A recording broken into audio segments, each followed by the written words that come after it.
Hai semua, Assalamualaikum. Pada hari ini saya nak kongsikan resipi masakan rumahan lagi, iaitu sayur bayam. Setelah banyak makan yang berlemak-lemak sepanjang raya ni, kita nak makan yang bersayur hijau pula ya. Nah, pertama sekali di sini kita nak siang terlebih dahulu sayur bayam kita ni. Macam biasalah kita siang sama je macam kita siang kangkung. Batang ni boleh makan juga. Dan saya nak asingkan antara daun dan juga batangnya bagi memudahkan sewaktu kita masak. Nah, ini dia bahagian daun dan ini bahagian batang. Dan jangan lupa untuk cuci bersih terlebih dahulu selama beberapa kali.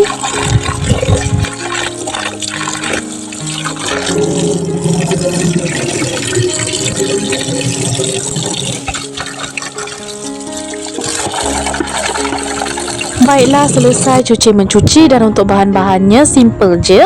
Kita ada bawang merah, kemudian diikuti dengan bawang putih. Lalu saya ada ikan bilis. Nah, lalu bagi nambahkan kesedapan masakan, saya tambahkan sedikit belacan. Dan kesemua bahan-bahan tadi tu saya nak tumbuk sehingga lumat. Jika misalnya malas nak tumbuk, boleh je kisar. Macam saya lebih suka tumbuk lah kalau masak masakan rumahan macam ini. Katanya lebih sedap kalau tumbuk, tak tahulah bezanya apa. Nah, siapa yang dekat sini suka makan sayur bayam? Saya suka jugalah. Tapi kalau kena dengan masaknya, saya tak suka kalau sayur bayam tu terlalu banyak. Saya suka dia masih segar lagi. Dan mari kita ke langkah selanjutnya. Kita nak tumis. Tuangkan minyak menumis dan panaskan minyak. Jika misalnya minyaknya dah panas, bolehlah masukkan bahan-bahan yang telah kita tumbuk tadi tu. Kemudian macam biasalah kita tumis bagi jiran kiri kanan depan belakang bau dan juga pecah minyak. Nah, setelah bahan tumisan sedikit garing dan pecah minyak, bolehlah masukkan bahagian batangnya terlebih dahulu. Sebab sayur bayam ni dia cepat lembut, jadi kita masukkan batang dulu, barulah diikuti dengan daun.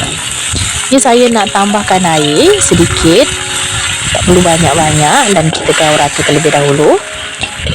Kemudian saya masukkan garam dan juga penyedap rasa. Bagi yang gunalah, yang tak guna boleh skip bahagian penyedap rasa tu.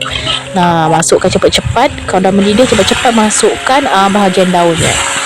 Lalu kita masak sehingga ia sedikit melayu. Lalu bolehlah matikan api. Sebab bayam ni kalau masak lama nanti dia benyek, tak sedap. Jadi saya lebih suka dia masih segar-segar macam ni. Jadi kalau misalnya nampak dia dah sedikit melayu dan mendidih kuat macam ni, bolehlah cepat-cepat matikan api lalu siap untuk dihidangkan. Bagaimana menurut anda dengan resipi pada hari ini? Cukup mudah kan? Merupakan masakan rumahan biasa je. Jangan lupa tekan like and subscribe for more video. Bye bye.